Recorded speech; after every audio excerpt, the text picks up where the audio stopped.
Bună dragi urmăritori! Bun venit pe canalul nostru! Te afli la adresa potrivită, unde poți accesa instantaneu cele mai recente știri. Postarea lui Birce Acalay l-a făcut pe Ibrahim să vorbească. Nu am putut abține. Liniștea unei plimbări prin Amsterdam a fost umbrită de postarea unei serii de fotografii pe rețelele sale de socializare de către Birce Acalay. Totul părea perfect. Un oraș fermecător, o femeie zâmbitoare și o aură de pace care transmitea maturitate. Totuși, un comentariu neașteptat al lui Ibrahim Celicco a stârnit vâlvă pe rețelele de socializare. În câteva cuvinte încărcate de semnificații, Ibrahim a sugerat că anumite legături cu trecutul, oricât de mult încerci să le uiți, rămân latente. Emoția percepută în mesajul său a generat un val de interpretări și teorii. Relația lui Birce Acalay cu Hakan Curtaș părea să navigheze pe ape calme până în acel moment.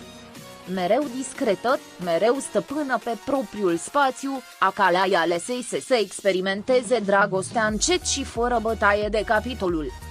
Totuși, comentariul vechii sale prietene nu a trecut neobservat nici de ea, nici de urmăritorii ei.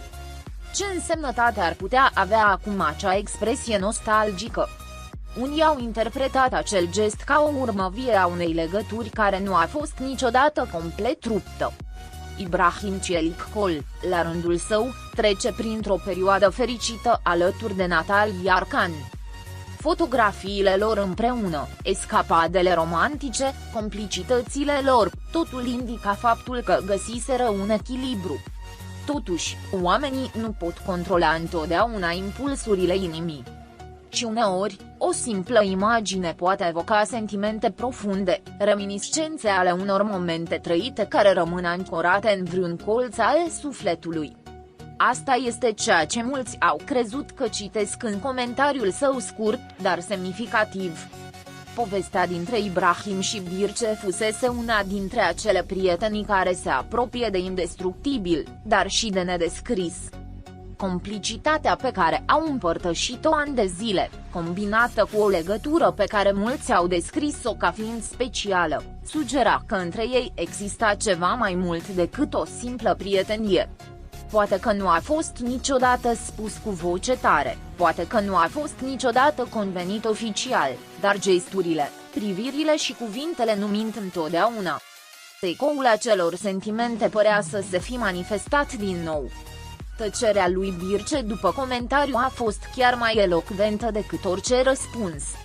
Nu a existat niciun zâmbet subînțeles, nici o clarificare, nici o replică publică. În maturitatea sa, a preferat să lase apele să curgă fără a tulbura calmul pe care îl costase atât de mult să-l construiască. Însă cei care o cunosc bine știu că tăcerea ei poate fi încărcată și de emoții profunde. Uneori, lipsa de răspuns este în sine un răspuns.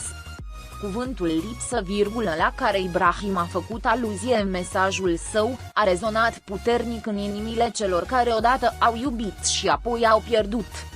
Era imposibil să nu mă întreb dacă golul pe care îl descria era real sau doar o umbră trecătoare. A fi într-o relație stabilă nu este întotdeauna o garanție că ai lăsat trecutul în urmă.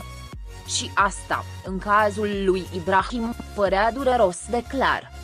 Adepții săi au comentat că poate dragostea adevărată lasă urme pe care nici timpul, nici poveștile noi nu le pot șterge.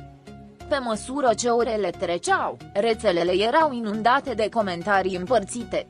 Unii au apărat dreptul lui Ibrahim de a-și exprima sentimentele, alții l-au acuzat că este lipsit de respect față